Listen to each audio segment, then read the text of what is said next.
Finalmente o Jae-kyun reencontrou o Kim-dan, finalmente eles se encontram de novo e felizmente isso acontece antes que uma grande tragédia pudesse acontecer. E mais uma vez o Jae-kyun aparece na vida do Kim-dan como um grande herói, né? Como foi quando ele ajudou o tratamento da avó dele, quando salvou o Dan dos agiotas.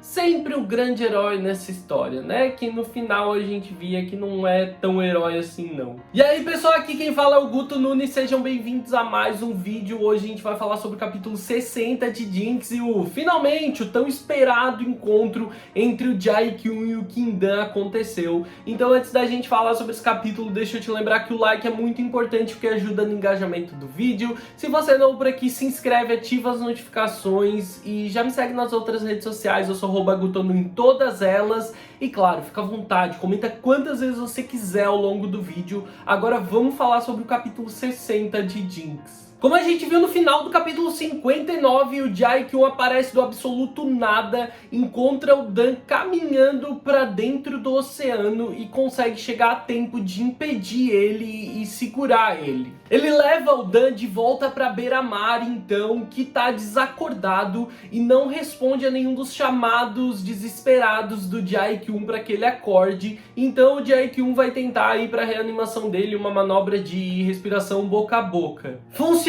e o Dan, que estava se afogando, finalmente desperta novamente, mas é um breve momento. Ele tá muito fraco porque ele estava se afogando, perdendo a consciência, e ele vislumbra então de repente a imagem do Jae-kyun sob ele, mas aquilo tudo parece apenas uma ilusão. O Jae-kyun corre desesperadamente com o Dan para um hospital e quando o Dan finalmente acorda, ele se depara com o Jun Jae-kyun ali do lado dele no leito. O susto na cara do Kim-dan é inevitável, afinal de contas, o que o Jun Jae-kyun tá fazendo lá? O que aconteceu? Gente, o ápice da beleza do Jae-kyun, ele pode ser o cuzão que for, o bicho é lindo, né?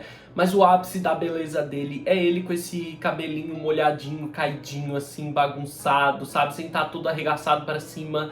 Eu acho que, assim, eu acho que é uma ideia que ajuda a naturalizar a beleza dele, sabe? Como se ele não precisasse estar sempre arrumadinho lá, com o cabelo penteadinho, pra mostrar pra gente que ele é um personagem muito bonito. E eu acho que a autora é perspicaz em fazer isso.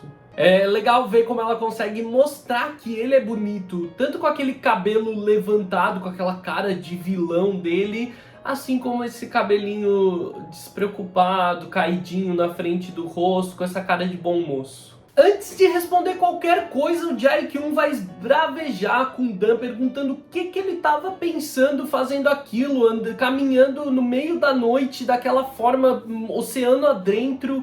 E que se ele não tivesse chegado a tempo, o Dan poderia até ter morrido. O que ele estava pensando em fazer isso? Parece até que ele queria isso. O Dan não entende aquilo. Ele fala que ele não entende, porque ele estava indo para o hospital. Como eu comentei com vocês no capítulo anterior, o Dan, ele acabou entrando nesse estado meio sonâmbulo. Afinal de contas, exausto, física e mentalmente, enchendo a cola de bebida antes de dormir e totalmente desesperado pela situação que ele vem vivendo, pelo bem-estar da avó dele, ele entrou nesse estado meio sonâmbulo e caminhou em direção ao mar jurando que estava indo para o hospital. Eu acho que isso é uma certa tática para a autora conseguir colocar o Dan num lugar meio desesperador, sabe?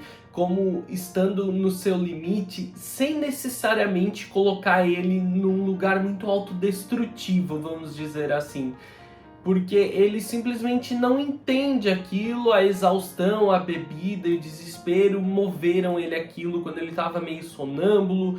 Então é meio que a ideia de que como se ele fosse saudável e consciente o bastante para não querer fazer aquilo com a própria vida, mas ao mesmo tempo estivesse vivendo no limite ao ponto de fazer algo assim com a própria vida. Então eu acho que foi uma saída inteligente da autora moldar dessa forma. Os dois passam um tempo se encarando assim, aquilo tudo parece muito estranho, até que o Dan finalmente pergunta, afinal de contas, o que tu tá fazendo aqui? E daí a gente vai ter um flashback rápido aí para mostrar como o Jae-kyun descobriu onde o Kim-dan estava e meio que como ele chegou até lá. A gente vai ver o nosso fofo e distraído Batata durante o treino na academia. E aí alguns dos colegas dele falam que souberam sobre as gravações que ele estava fazendo naquele lugar, que souberam que tinham muitos atores famosos perto e pedem que o Yong-gun envie algumas fotos. Só que ele, distraído e no meio do treino, né, ele acaba enviando basicamente todas as fotos que ele tirou naquele lugar para o grupo da academia. E é claro que uma das fotos a gente logo percebe que é a foto que tem o Kim-dan. Claro que o Jae-kyun percebe aquela foto, o que me surpreende, porque ele parece o tipo de cara que nem estaria no grupo. Mas ele percebe a foto e ele vai puto pra cima do Yong-gun, pro Yong-gun explicar, afinal de contas, o que é aquilo. Então a gente é levado ao momento onde a gente vê o Jae-kyun dirigindo à noite, né? Parece que ele só soube do Kim-dan, de onde o Dan tava, e ele imediatamente foi atrás dele. E a gente vê ele dirigindo naquela noite, quando ele de longe avista alguém entrando no mar daquela forma, e ele percebe ser o Kim-dan, e daí ele desesperadamente vai em busca do Kim-dan, e aí acontece tudo que a gente já viu. Claro que é tudo muito conveniente nessa história, é claro que é. Como que o Jae-kyun, concentrado na direção e ao mesmo tempo distraído, né, dirigindo desesperadamente, ele ia perceber o Dan lá na praia? E como que ele ia perceber de tão longe que era o Dan? Até ontem ele tinha que usar óculos. E assim, ó, tudo conveniência do roteiro, mas é maravilhosa. Uma coincidência maravilhosa que a gente adora, porque eu acho que ficou perfeito para a narrativa da história. O Jae-kyun responde que não é da conta do Kim-dan o que ele foi fazer naquele lugar, e aí em breve momento, deslumbrante momento, desesperado momento, sei lá, não sei o que o Kim-dan tava pensando nesse momento, mas o Dan, ele pergunta se existiria alguma chance do Jae-kyun ter ido até aquele lugar por causa dele.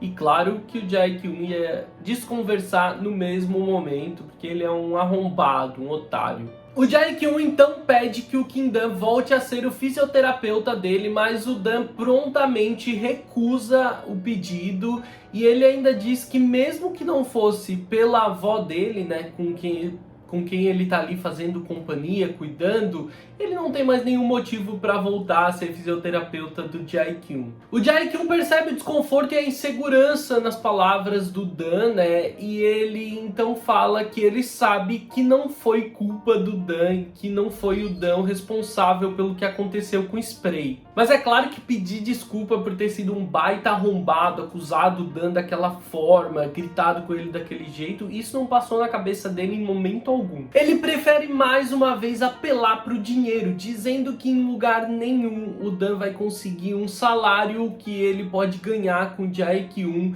e com o salário merreca que ele tá ganhando agora, ele vai levar uma eternidade para pagar a dívida que ele tem. Claro que aquela atitude, né, aquela oferta repulsiva do Jae-kyun mexe com o Kim-dan na hora, e ele volta a recusar, dessa vez ainda mais decidido. Então ele diz que ele não vai mais aceitar nenhum dinheiro do Jae-kyun, e ele levanta da cama, arranca ali a agulha que tá no braço dele e sai do quarto, mesmo que o médico tivesse dito que ele deveria ficar em repouso. O Jae-kyun fica ali sozinho, completamente sem reação, sem entender, afinal de contas, como aquilo não deu certo.